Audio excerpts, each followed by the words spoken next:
الحمد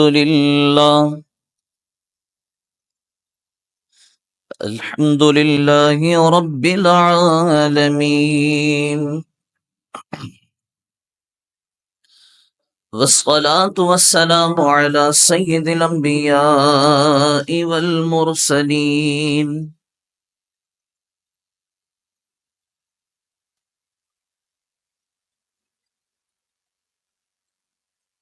أما بعد، فأعوذ بالله من الشيطان الرجيم. بسم الله الرحمن الرحيم. قال الله تبارك وتعالى: واتقوا الله الذي تساءلون به والأرحام إن الله كان عليكم رقيبا. صدق الله العظيم.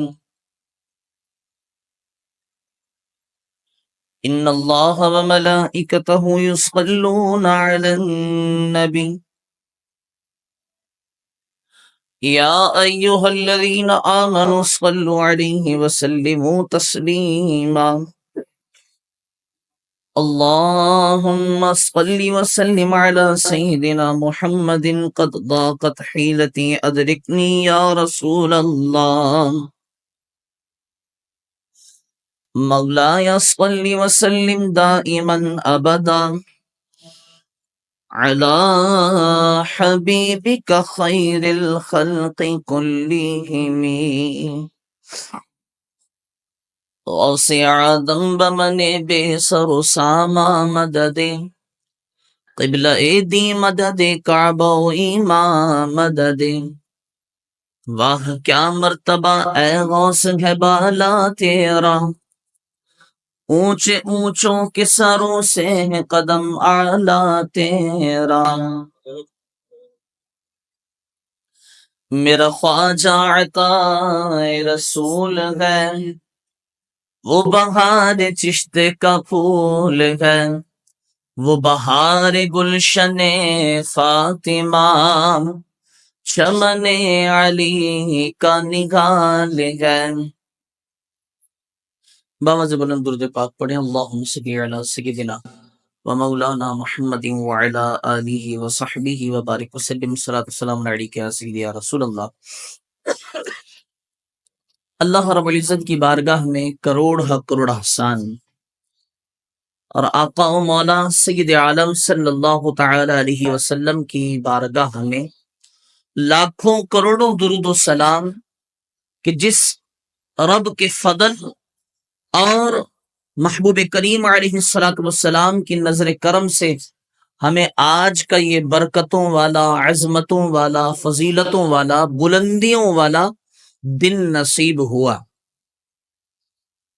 جمعۃ المبارک کی ویسے بڑی فضیلتیں ہیں، اگر عام دنوں میں بھی آ جائے، عام مہینوں میں، تب بھی اس کی بڑی فضیلت ہے. لیکن جب جمعۃ المبارک ماہ رمضان میں تشریف لے آتا ہے تو پھر اس کی فضیلتوں میں اضافہ ہو جاتا ہے. اور آج وہ جمعہ ہے کہ ماہ رمضان میں جمعۃ المبارک تشریف لے آیا، اور یہ ہمارے لیے بڑے فخر کی بات ہے کہ ہمیں جمعہ نصیب ہو گیا. لیکن یہ ہمارے لیے افسوس کی بات ہوگی کہ ہمیں جمعہ تو نصیب ہو گیا، ماہ رمضان تو نصیب ہو گیا، لیکن اس پورے ماہ مبارک کی ہم جو برکتیں حاصل کرنے کا حق رکھتے تھے وہ نہیں کر سکے. اس ماہ مبارک میں خاطر خواہ عبادتیں جو ہمیں کرنی چاہیے تھیں وہ ہم نہیں کر سکے. اس ماہ صیام کی جو رحمتیں اس ماہ مبارک میں لٹائی جا رہی تھیں وہ ہم حاصل نہیں کر سکے. یہ افسوس کا مقام.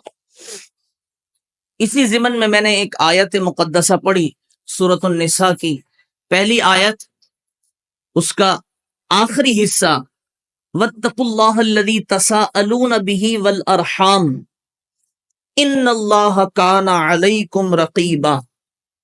واتقوا اللہ، اللہ سے ڈرو. واتقوا اللہ، اللہ سے ڈرو. تساءلون بہ والارحام، کہ تم لوگوں سے سوال کیا جائے گا.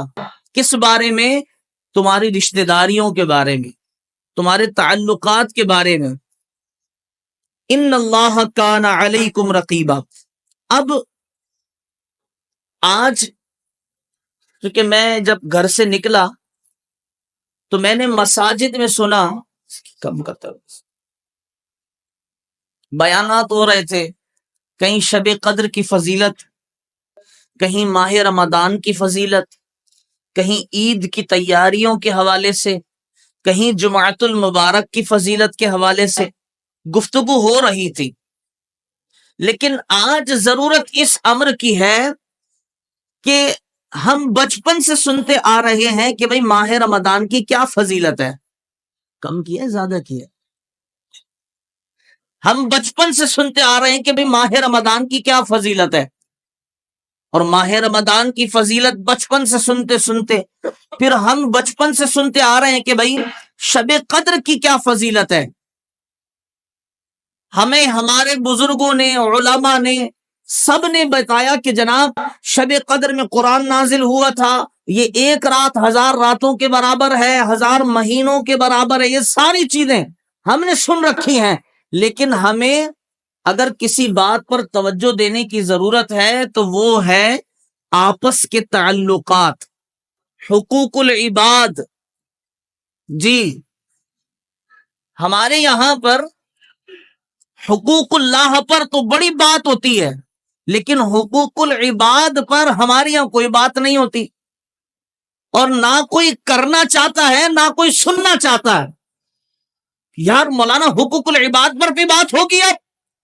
جی کیونکہ جہاں اللہ رب العزت نے یہ فرمایا نا کہ تم سے پوچھا جائے گا تمہارے بارے میں، تمہارے گھر والوں کے بارے میں، تو وہیں اللہ رب العزت نے یہ بھی ارشاد فرمایا واتقوا اللہ الذی تساءلون بہ والارحام، کہ تم سے تمہارے قرابت داروں کے بارے میں بھی پوچھا جائے گا، تم سے تمہارے عزیزوں کے بارے میں بھی پوچھا جائے گا، تمہارے پڑوسیوں کے بارے میں بھی تم سے پوچھا جائے گا.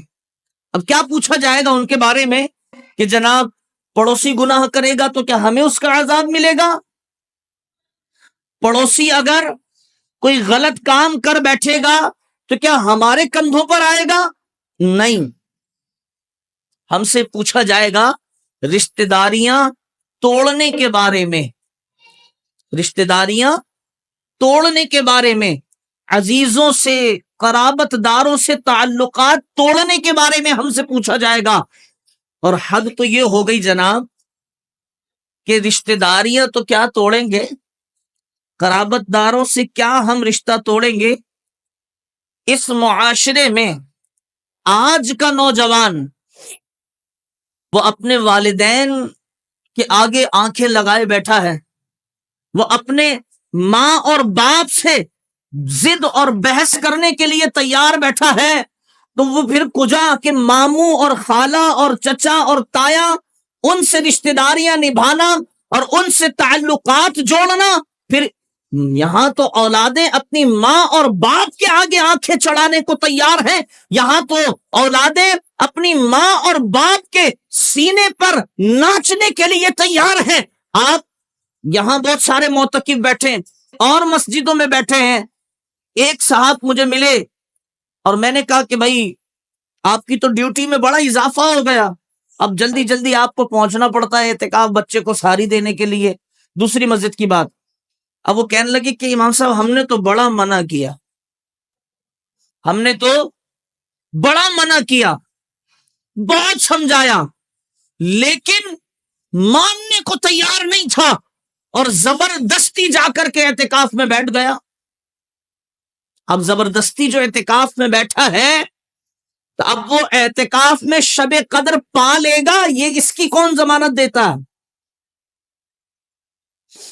ہم نے روزے تو رکھنے تھے، رکھ لیے جناب، ہم نے تراویاں پڑھنی تھی، پڑھنی جناب، نمازیں بھی پڑھی، قرآن کی تلاوت بھی کی، اعتکاف بھی کر لیا، لیکن دیکھنے کی بات اور سوچنے سمجھنے کی بات یہ ہے، کیا ہم سے ہمارے والدین راضی ہو گئے اس ماہ مقدس میں؟ کیا ہم سے ہمارے رشتہ دار، قرابت دار، اعزا اقربا وہ راضی ہو گئے؟ کیا ہم سے ہمارے پڑوسی راضی ہیں؟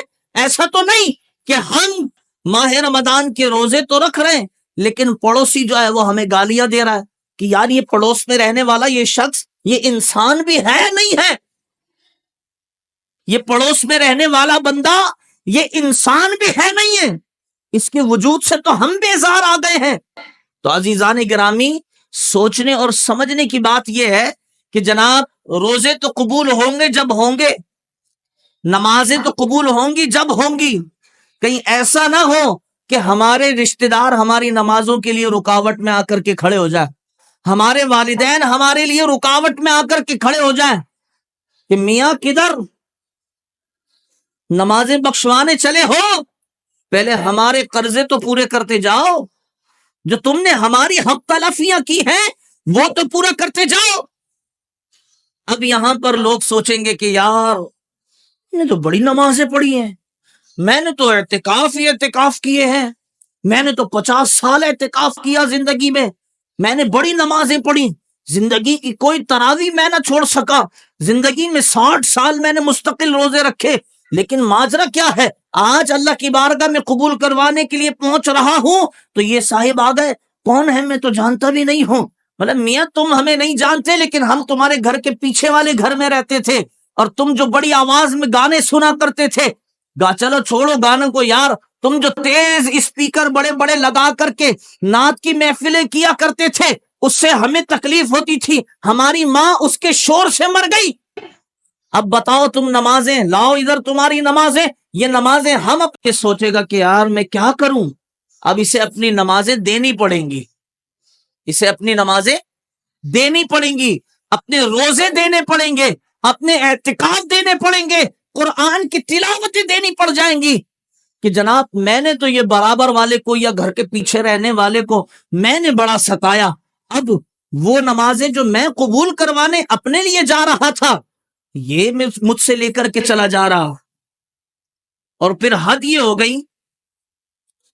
کہ یہاں کوئی معتکف ہے شاید، ان کی والدہ باہر کھڑی ہوئی 3:30 بجے، میں گھر یہاں سے نکلا جا رہا تھا گھر، 3:30 بجے وہ باہر کھڑی ہوئی، خیریت؟ بولے جی جی الحمدللہ۔ اس وقت آپ کون ہیں، کس سے ملنا ہے؟ وہ کہہ رہی ہیں ملنا نہیں ہے وہاں سب، بس وضو خانے کی جالی کے ادھر، بس میں دیکھنے آئی تھی اپنے بچے کو، نظر آ جائے گا تو چلی جاؤں گی۔ یہ والدہ کی محبت ہے، یہاں باہر رات کو 3:30 بجے، اب اندر ذکر ہو رہا تھا، دعا ہو رہی تھی، تو میں نے بولا کہ ابھی تو ذکر ہے، دعا ہے، سحری کے لیے اٹھیں گے پھر آپ دیکھ لیجئے گا۔ یہ والدہ کی محبت ہے۔ اب آئیے سنیے کہ رسول اللہ نے کیا والدہ کے بارے میں بیان فرمایا، حدیث مبارکہ، اور یہ بہت ساری کتابوں میں بڑی مشہور حدیث مبارکہ ہے۔ سرکار علیہ السلام سے صحابہ نے پوچھا کہ یا رسول اللہ مجھ پر سب سے زیادہ حق کس کا ہے؟ حضور علیہ السلام نے فرمایا تجھ پر سب سے زیادہ حق تیری ماں کا ہے۔ پھر عرض کی کہ یا رسول اللہ اب مجھ پر سب سے زیادہ حق کس کا ہے؟ پھر سرکار علیہ السلام نے فرمایا کہ تجھ پر سب سے زیادہ حق تیری ماں کا ہے۔ پھر عرض کی کہ یا رسول اللہ مجھ پر اب سب سے زیادہ حق کس کا ہے؟ پھر حضور علیہ السلام نے فرمایا کہ اب بھی تجھ پر سب سے زیادہ حق تیری ماں کا ہے۔ پھر عرض کی چوتھی مرتبہ عرض کی کہ یا رسول اللہ اب مجھ پر سب سے زیادہ حق کس کا ہے؟ تو سرکار علیہ السلام نے فرمایا کہ اب تجھ پر سب سے زیادہ حق تیرے باپ کا ہے۔ یعنی 3 مرتبہ سرکار علیہ السلام نے فرمایا تیری ماں کا تجھ پر سب سے زیادہ حق ہے، اور چوتھی مرتبہ میں جا کر کے فرمایا کہ تیرے باپ کا تجھ پر سب سے زیادہ حق ہے۔ یعنی ماں اور باپ دونوں کے اتنے حق ہیں کہ اگر اولاد ماں اور باپ کو کندھے پر بٹھائے اور کندھے پر بٹھا کر حج کرائے یہاں سے پیدل، اور پھر وہاں سے واپس پیدل چلے آئے، اور اتنا سفر کرنے کے بعد بھی اگر وہ اس بات کا اندازہ لگا سکے اور پوچھے کہ مولا میں نے اپنی ماں کا حق ادا کر دیا، تو بارگاہ خداوندی سے یہ آواز آئے گی کہ تو نے تو ابھی اس ایک رات کا بھی حق ادا نہیں کیا جس رات تیری والدہ نے تجھے پیدا کرنے میں تکلیفیں اٹھائی تھی. اس ایک رات کا حق ادا نہیں ہو سکا. لیکن یہ حقوق تو پہچاننا، ان حقوق کو پہچاننا کہ جناب یہ حقوق بھی ادا کرنے ہیں، اپنی والدہ کی فرما برداری بھی کرنی ہے، اپنے والد صاحب کی فرما برداری بھی کرنی ہے، یہ تو بڑی دور کی بات ہے. لیکن آج کی اولاد اپنے والدین سے آنکھوں سے آنکھیں ملا کر بات کرنا جانتی ہے. جی بزرگ بیٹھے ہیں اور جتنے میری عمر کے لوگ ہیں ہم جانتے ہیں اچھی طرح کہ جب ہم چھوٹے تھے تو ہمارے ساتھ والدین کا انداز کیا ہوتا تھا.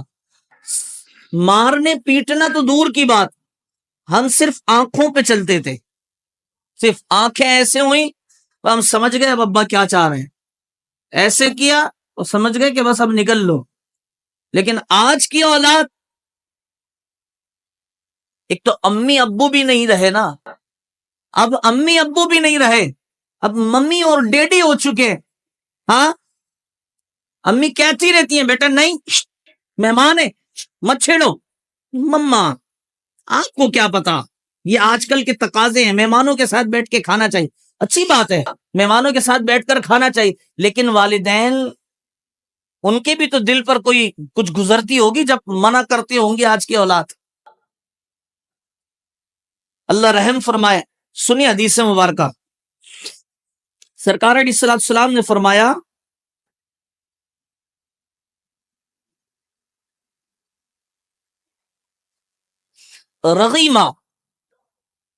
رغیمہ انف رجل ذکرت عنده فلم يصلي علی ورغم انف رجل دخل علیہ رمضان ثم انسلخ قبل ان يغفر له ورغم انف رجل ادرک عنده ابواه الكبر فلم يدخلاه الجنہ قال عبد الرحمن وَأَظُنُّهُ قَالَ أَوْ أَحَدُهُمَا.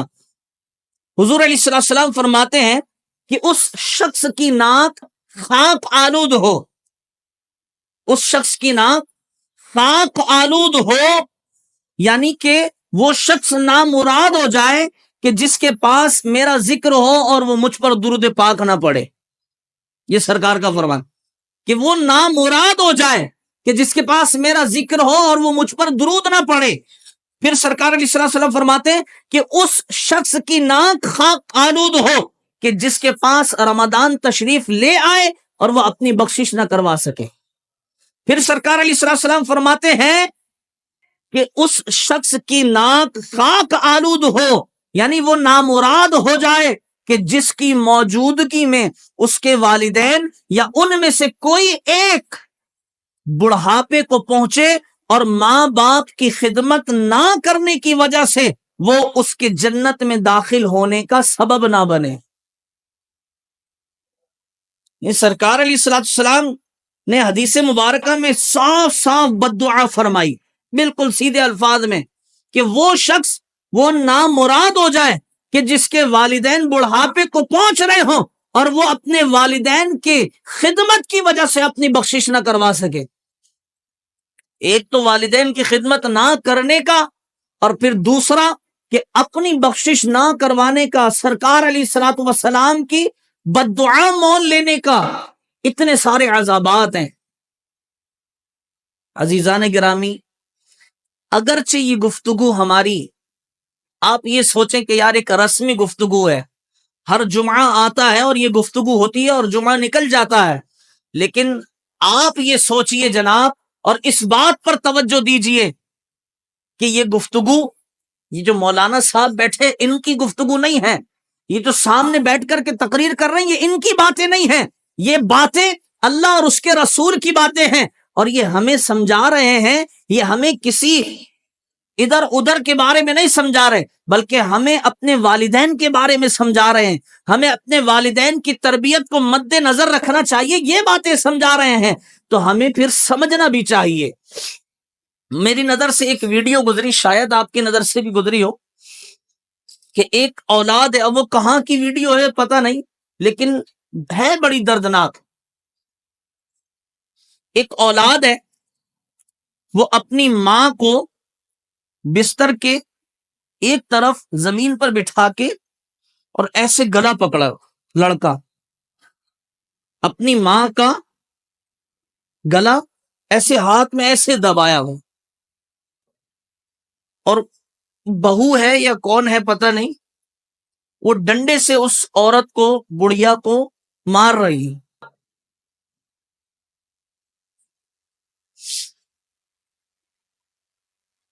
ٹھیک ہے،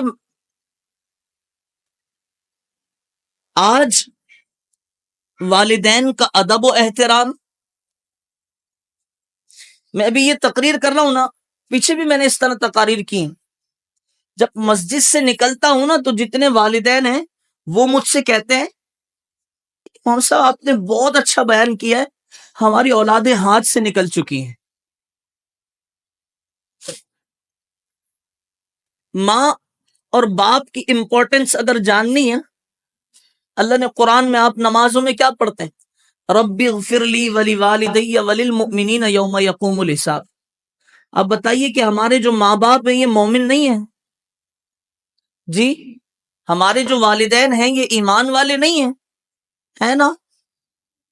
لیکن اللہ نے ایمان والوں سے بھی الگ کیٹیگری میں بیان کیا ہے، ربی اغفر لی ولی والدی وللمؤمنین۔ تمہارے ماں باپ ایمان والے تو ہیں اور ایمان والوں میں شامل بھی ہو سکتے ہیں، لیکن یہ الگ ہی مخلوق ہے۔ جو ماں اور باپ ہوتے ہیں یہ کچھ اور ہی چیز ہوتے ہیں، ان کا ادب، ان کی امپورٹنس ہی یہی ہے کہ ان کا ذکر الگ سے کیا جائے۔ ربی اغفر لی ولی والدی وللمؤمنین یوم یقوم الحساب، کہ اے اللہ میری مغفرت فرما، میرے والدین کی مغفرت فرما، پھر سارے ایمان والوں کی مغفرت فرما۔ کہ ہم کیا سارے ایمان والوں میں والدین شامل نہیں ہو سکتے تھے؟ ہو سکتے تھے، لیکن یہ والدین کی امپورٹنس ہے کہ والدین کی اہمیت کو سمجھانے کے لیے الگ سے ذکر کیا گیا کہ یہ الگ قوم ہے، یہ الگ مخلوق ہے، اس کی اہمیت دنیا میں سب سے زیادہ ہے۔ لیکن ہم سمجھے تو صحیح نا،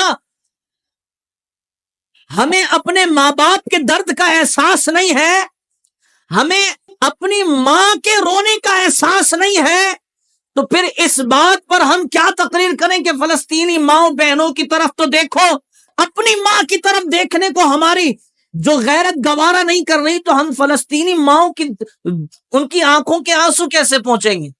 یا تو ہم اپنی ماں کی آنکھوں میں آنسو لا رہے ہیں۔ آج مائیں رو رہی ہیں، والد رو رہے ہیں اولاد کی وجہ سے، لیکن ہائے افسوس اولاد کو تو فکر ہی کوئی نہیں، کوئی ٹینشن ہی نہیں۔ میں اعتکاف میں بیٹھوں گا تو مجھے بڑا والا موبائل چاہیے، میں پورے روزے رکھوں گا تو مجھے بائک چاہیے، یہ فرمائش ہے والدین سے۔ اب والد صاحب جھک مار کے، قرضہ لے کے، ادھار لے کے جناب چلے آ رہے ہیں، بیٹا تیرے لیے موبائل لایا ہوں، اور یہ بیٹے صاحب بڑے چوڑے ہو رہے ہیں کہ میرے باپ نے مجھے موبائل دیا ہے۔ یہ سب حشر میں پوچھا جائے گا، اور سارے سوال ہوں گے کہ بیٹا تو نے ابھی تو نماز قبول کروانے آیا، موبائل لے تو لیا تھا، تو نے روزے قبول کروانے آیا ہے، بائک لے تو لی تھی تو نے، اب ہم سے کیا لینے آیا ہے؟ عزیزان گرامی، ایک رسم چلی ہے، جمعہ ہونا ہے، تقریر ہونی ہے، رسمی باتیں نہیں۔ اگر کسی سے اس کے والدین ناراض ہیں تو وہ لاکھ روزے رکھ لیں، پورا سال روزوں میں گزار دے، لیکن اس کے روزے قبول ہونے والے نہیں۔ اگر کسی سے اس کے والدین ناراض ہیں، وہ اعتکاف میں بیٹھے ساری زندگی بیٹھا رہے، وہ مسجد کو اپنا مسکن بنا لے، لیکن اگر والدین ناراض ہیں تو اس کا اعتکاف قبول نہیں۔ لاکھ بندہ روزے رکھے، لیکن اگر والدین ناراض ہیں تو اس کے روزے قبول نہیں۔ نمازیں پڑھے، والدین ناراض ہوں، نمازیں قبول نہیں۔ کچھ بھی کر لے، اگر والدین ناراض ہیں تو ساری عبادتیں ایک خراب گندے کپڑے میں لپیٹ کر کے منہ پر مار دی جائیں گی کہ دیکھ یہ تیری نمازیں، یہ تیری عبادتیں، سب تجھے ہم واپس لوٹا رہے ہیں۔ تو نے ہماری مخلوق کے ساتھ ان کی دل آزاریاں کی ہیں، تو نے اپنے ماں باپ کو ستایا ہے، تو نے اپنے بہن بھائیوں کو تنگ کیا ہے، تو نے اپنے پڑوسیوں کو تنگ کیا ہے، لہذا اب تو ہمارے پاس کیا لینے آیا ہے؟ اب تیرا یہاں پر کچھ بھی نہیں، جو ہے جا اپنے پڑوسیوں سے معافی مانگ، جا اپنے والدین سے معافی مانگ، اور پھر اس وقت معافیاں کام نہ آئیں گی، اس وقت اپنی نیکیاں دینی پڑیں گی، اپنے نامہ اعمال سے نکال کر چیزیں دینی پڑیں گی۔ تو عزیزان گرامی، جتنے ہمارے نوجوان ہیں، جتنے نوجوان ہیں، اگر یہ سمجھتے ہیں کہ یار والدین واقعی والدین امپورٹنس اہمیت کے قابل ہیں، نہیں سمجھتے تو پھر بیکار ہے، ہم تقریر چاہے سارا دن کرتے رہیں، جو نہیں سمجھتا تو وہ نہیں سمجھے گا ہی نہیں۔ لیکن جو سمجھتے ہیں، یار سرکار کا یہ فرمان کہ سرکار علیہ السلام کی حدیث مبارکہ کہ جس نے اپنے والدین کے چہرے کو مسکرا کر دن میں ایک بار بھی دیکھا محبت سے، سرکار علیہ السلام فرماتے ہیں کہ اللہ رب العزت اسے ایک حج کا ثواب عطا فرماتا ہے۔ یا رسول اللہ صرف حج؟ میرے کریم آقا علیہ السلام فرماتے ہیں کہ صرف حج نہیں، وہ حج جو اللہ نے قبول کر لیا ہے، ایسا حج جو اللہ کی بارگاہ میں قبول ہو چکا ہے، صرف اپنے ماں باپ کا چہرہ مسکرا کر دیکھنے سے اللہ رب العزت مقبول حج کا ثواب عطا فرماتا ہے۔ صحابہ نے عرض کی کہ یا رسول اللہ، اگر دن میں 100 بار کوئی اپنے والدین کے چہرے کو محبت سے دیکھے تو حضور علیہ السلام فرماتے ہیں کہ پھر میرا رب بڑا کریم ہے۔ یعنی مراد یہ ہے کہ اگر 100 بار بھی دن میں کوئی اپنے ماں باپ کو محبت سے دیکھتا ہے تو اللہ اسے 100 مقبول حج کا ثواب عطا کرتا ہے۔ یہ تو آپ جو نابینا ہوتا ہے نا، نابینے سے جا کر آپ پوچھئے گا کہ بتا نابینے، آنکھوں کی اہمیت کیا ہے، آنکھیں کس چیز کا نام ہے؟ وہ نابینا آپ کو آنکھوں کی فضیلت بتائے گا۔ اور بالکل اسی طرح جس کے والدین نہیں نہ ہوں، جس کے والدین دنیا سے جا چکے ہوں، جس کی ماں اور جس کے والد اس دنیا سے رخصت ہو چکے ہوں، آپ اس سے جا کر کے پوچھئے گا کہ بتا والدین کی اہمیت کیا ہے، پھر وہ بتائے گا کہ والد کس رحمت کے سائے کو کہتے ہیں، والدہ وہ کون ہوتی ہے، والدہ کس رحمت کے سائے کو ہمارے اوپر لے کر کے آتی ہے۔ جس کے والد نہیں ہیں، دنیا سے چلے گئے، اب حقوق العباد یہ ہے، والد کا حق یہ ہے کہ ان کی قبر پر جائے اور قبر کے پیروں کی طرف کھڑا ہو، اور کھڑا ہونے کے بعد ہاتھ رکھے اور کہے کہ ابو میں نے آپ کو بڑا ستایا، میں نے آپ کو بڑا تنگ کیا، لیکن مجھے معاف کر دے، میں انسان ہوں نا، دوستوں کے بہکاوے میں آ گیا تھا۔ آپ یقین کریں جو میرے پاس دعا کرانے آتے ہیں پریشان ہیں، اپنی ماں سے دعا کراؤ یار۔ جو ہمارے پاس دعا کرانے آتے ہیں نا کہ رزق تنگ دستی ہو گئی، یہ بڑا پریشان ہے، اپنی ماں اور اپنے باپ سے دعا کراؤ۔ دنیا میں سب سے بڑا پیر اگر کوئی ہے نا، وہ تمہاری ماں اور تمہارا باپ ہے۔ دنیا سے چلے بھی گئے نا، ان کی قبر پر جاؤ، پیر صاحب کی قبر پر جانے سے بہتر ہے اپنی ماں اور باپ کی قبر پہ جاؤ، اور قبر پہ جا کر کے کہو کہ امی ابو، امام صاحب دعا کریں گے تو وہ فارمیلٹی ہوگی، ہاں میں دعا کروں گا تو میں تو فارمیلٹی پوری کروں گا، بس جی دعا ہو گئی، لیکن آپ کی ماں آپ سے محبت کرتی ہے، آپ کا باپ آپ سے محبت کرتا ہے، وہ دعا کریں گے تو وہ محبت سے کریں گے، وہ دعا کریں گے تو وہ دل سے کریں گے. میں نے فارملٹی پوری کرنی ہے کہ یا اللہ فلاں صاحب ہے، ان کا رزق میں بڑی تنگی ہے، مولا ان کے رزق میں کشادگی عطا فرما. میں نے تو صرف دعا کرنی، الفاظ ادا کرنے. لیکن جو ماں ہوگی اور جو باپ ہوگا اس سے آپ کہیں گے نا کہ ابو میں بڑا پریشان ہوں، میرے لیے دعا کریں، ہاتھ تو اٹھا دے. اور اگر باپ نے ہاتھ اٹھا دیے، ماں نے ہاتھ اٹھا دیے، تو یقین جانو دنیا کی کوئی طاقت ایسی نہیں ہوگی کہ جو تمہارا رزق روک سکے. دنیا کی کوئی طاقت ایسی نہیں ہوگی کہ تمہاری مغفرت میں رکاوٹ بن سکے. اگر ماں نے کہہ دیا کہ مولا میرے بچے کی مغفرت کر دے تو مغفرت پکی ہے. ماں نے کہہ دیا کہ مولا میرے بچے کے رزق میں اضافہ کر دے تو اضافہ پکا ہے. ماں نے کہہ دیا کہ مولا میرے بچے کو ترقیاں دے دے تو ترقیاں پکی ہے. پیر صاحب کہتے رہے، کوئی دنیا دار کہتا رہے، امام صاحب کہتے رہے کہ مولا اس کے رزق میں اضافہ کر دے، مولا اس کی تنگ دستیاں دور کر دے.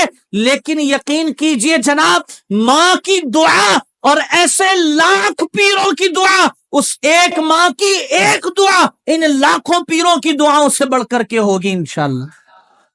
بس بنے تو صحیح، پیر صاحب کا دامن بھی تھام رکھیں، اچھی بات ہے.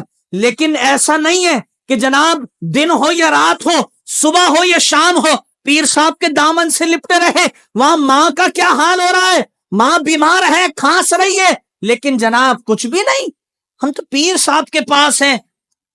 تو عزیزان گرامی اپنی طرف توجہ دیجئے، جن کے ہیں وہ قدموں میں گر جائیں. اگر آپ نے دل نہیں بھی دکھایا نا تب بھی قدموں میں گر جائیں. امی مجھے نہیں پتا میں نے آپ کا دل دکھایا ہے یا نہیں دکھایا، ابو میں نہیں جانتا میں نے آپ کا دل دکھایا ہے نہیں دکھایا، لیکن پھر بھی آپ منہ سے ایک بار کہہ دیں کہ بیٹا میں نے تجھے معاف کیا، بیٹا میں نے تجھے معاف کیا.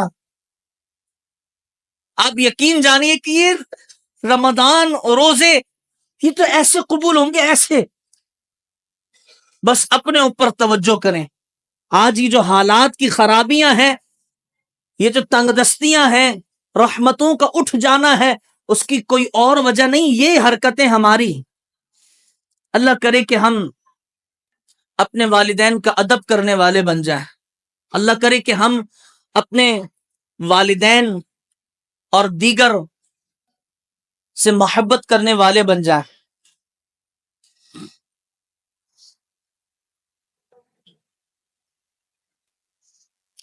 ابھی ایک اعلان سماعت فرمائیں کہ ابھی جو جمعہ کے لیے چندہ ہوتا ہے نا، جو پیٹی گھومتی ہے، آج وہ جمعہ کا چندہ ختم قرآن کے لیے ہوگا. یہ آپ ذرا ذہن میں رکھیے گا.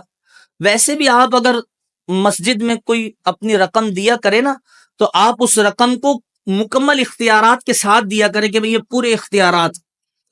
ٹھیک ہو گیا؟ آج کا جو بالخصوص چندہ ہے یہ ختم قرآن کے لیے ہوگا. اور اگر کوئی صاحب جمعہ کی مد میں چندہ دینا چاہتے ہیں تو مسجد کے بالکل دروازے کے عین باہر وہ ایک ڈبہ لگا ہوا ہے، چندے کا باکس ہے، وہ اس میں ڈال دیں، یا ویسے ہی شانی بھائی کو، خرم بھائی کو، یا سہیل بھائی ہیں، افضل بھائی ہیں، انہیں تھما دیں، امام صاحب کے ہاتھ میں دے دیں جمعہ کا. لیکن ابھی جو ایسے چندہ آپ کی صفوں میں ہوتا ہے فرض کے فوراً بعد، وہ ختم القرآن شریف کا چندہ ہوگا. ٹھیک ہو گیا؟ اور پھر آپ نے اگر کسی کو کوئی بہت ضروری کام ہو، ارجنٹ کہیں جانا ہو، تو اسے ہماری طرف سے اجازت ہے، جمعہ کے نماز کے بعد وہ جا سکتا ہے.